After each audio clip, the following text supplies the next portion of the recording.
Jewelry types and styles, where they go, where they work best, and etc. Coming up next on Body Piercing Basics, episode number 62.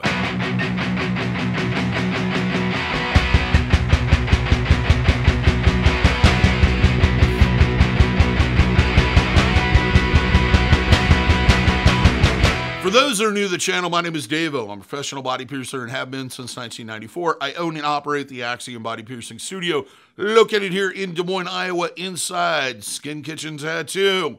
So when I talk to you about these things, I'm talking with a level of expertise as someone who has over 25 years of experience in the body piercing industry. Now, today's topic came from one of our viewers.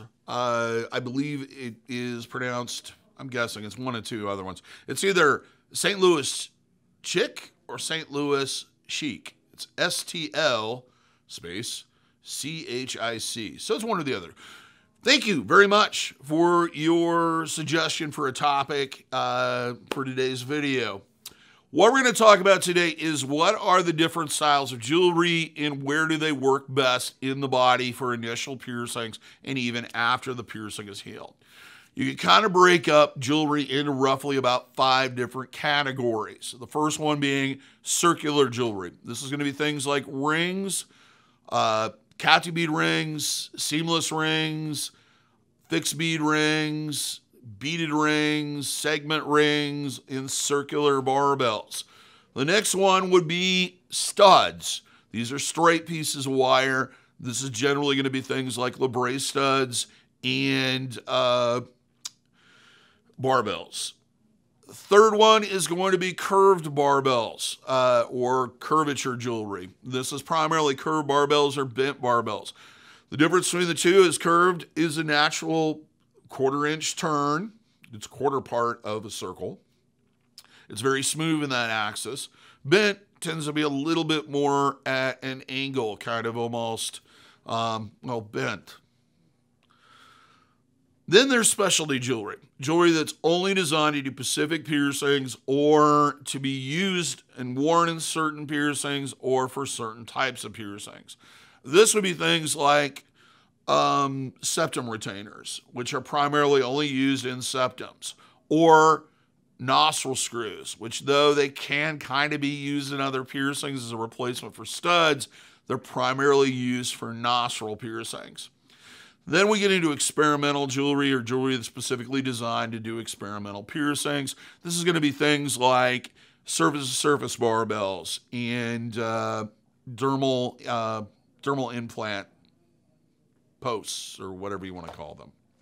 Dermal anchors, sometimes they're called. These are jewelry that's used for experimental or more extreme piercings, single point piercings, and surface-to-surface piercings, which are two things that I do not do in implants. So that we're not going to talk about a whole lot today, but we're going to focus on the main ones and more of the more common piercings out there. So first off, let's break down what I'm going to kind of break it into different sections of the body. We'll talk about each type of jewelry, where it works best. And this is for either the initial piercing or after it's healed. Understand that talking to your piercer, discussing what's going to work right and what's going to work best for your anatomy is very important. Usually they may have a couple of different options, and getting their input on what's going to work best for you is usually the best option. I can't reach out through that lens over there and pull you in and go, okay, well, yeah, your ear is going to need this. It usually is kind of a case-by-case basis. A lot of these things are on kind of the cusp, and a lot of them have advantages and disadvantages. So, and that's what a lot of the pro and con videos that I've done, like earlobes, studs versus rings, are very important, and I would suggest watching those. Let's start out with ear piercings. I'm going to basically go through circular jewelry, then stud jewelry, and then curved barbells or curved jewelry.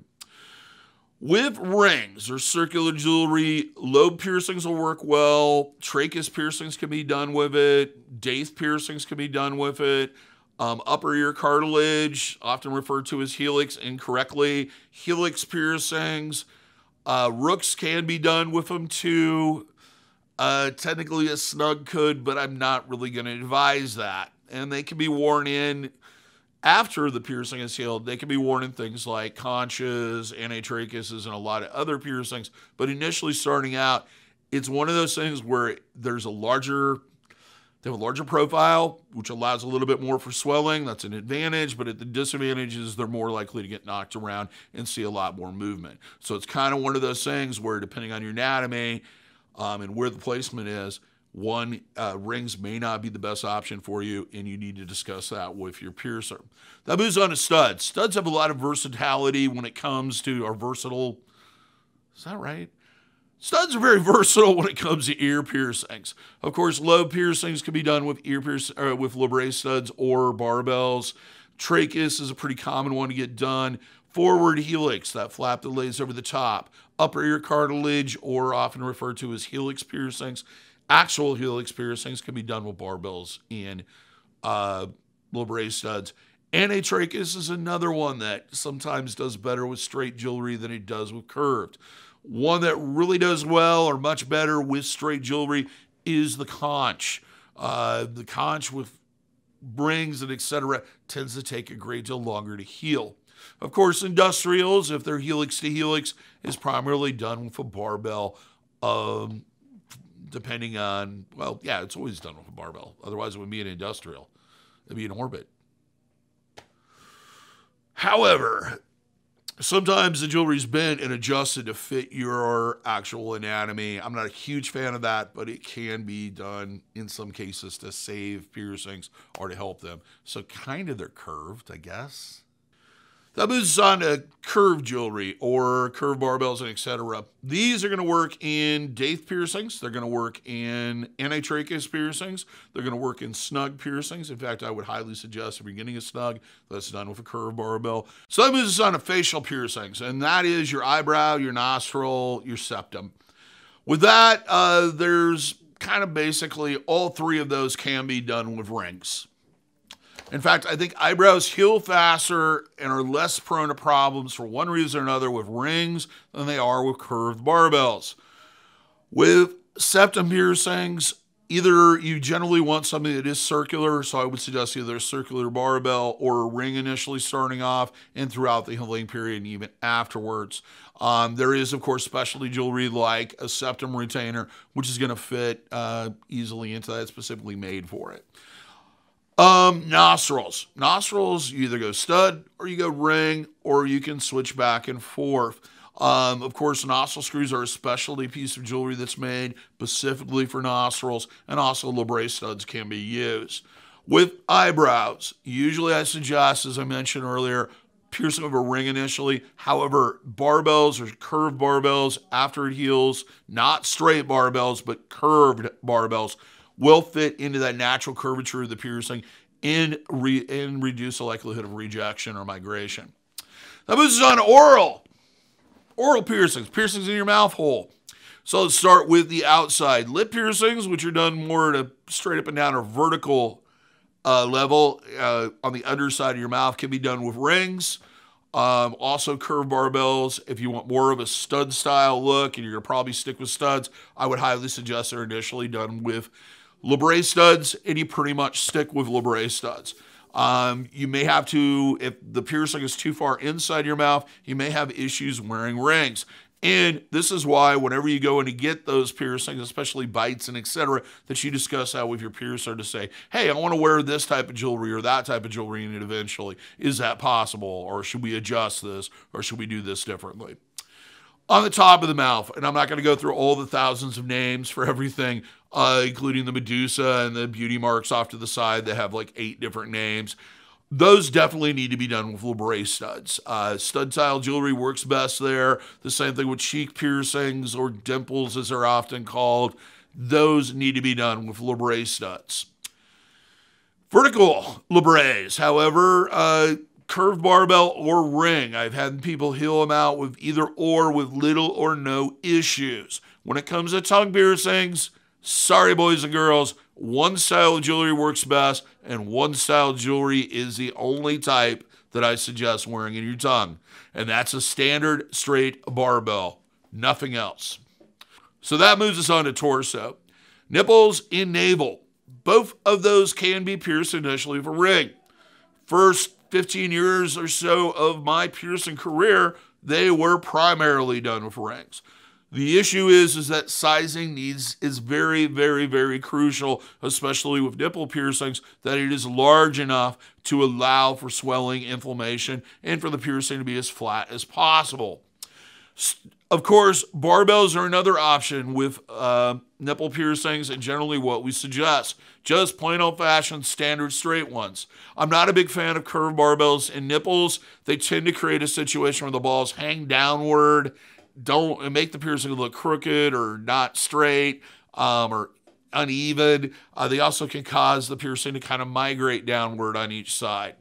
However, with navel piercings, curved barbells are your best option. I do not suggest putting a straight or standard barbell in a navel piercing. And this moves us on to below the belt. We're going to move into genitalia piercings. With rings on males, you can use them for Prince Albert piercings, foreskin piercings, pubics, scrotum piercings, and gishes. Standard or straight barbells primarily only used for frenum piercings. You can also use them for affidelias and amplings, which are two piercings I don't do, but some people do them. And that you should use straight or standard barbells. With curved barbells, didoid piercings heal best with curved barbells. It's my experience. Also, you can pierce a Prince Albert with a curved barbell. It just needs to be sized correctly to allow room. Female genitalia, we're looking at mostly with rings, labia minora and minoras, horizontal clitoral hood piercings, vertical clitoral hood piercings can also be done with rings. However, they're more commonly done with curved barbells, as are Christina's, and then I guess I forgot one, triangle piercings. Those are usually done with a ring or a curved barbell. I have seen them done with straight barbells. It really depends on your anatomy. So that brings us to the end of the human anatomy versus what styles or types of jewelry that I would suggest putting in them. I hope you learned something today and it cleared up a little bit of smoke from all that. I guess I really didn't go into experimental piercings, but that's not my cup of tea. There's plenty of videos and information out there if you look for it on experimental piercings, including dermal implants and etc. And it's kind of just that type works for that and that type works for that. If you liked the video and felt like you learned something, give me a thumbs up. Also, if you haven't subscribed already, please subscribe, hit that notification bell so you're notified every single time we post something here on the channel. If you feel like I skipped over something or didn't answer a question or I brought up another question or you just have a question, feel free to leave a comment, especially if you're adding to the conversation. Always enjoy when people give out their own experiences with this type of stuff. If you like merch, you like t-shirts, you like swag, and you like nifty stuff, check out our merch store. There's a merch shelf down below this video. There's also a link in the description that'll take you straight to the merch store where we have various different designs and various different types of things that you can buy. Here's hoping all your piercings heal with ease and without a single issue. And if you're in the Des Moines, Iowa area, I hope to see you for your piercing needs in the future. Hey everybody, I know you're all stuck at home and can't get out and everything else. I don't know if the piercing studio near you is open or not. Just try to relax. If you feel sick, stay home. Keep everybody else well. Be safe. Don't travel unless you need to, and etc. Just last through it because we want to keep you around. Have a good day, everybody.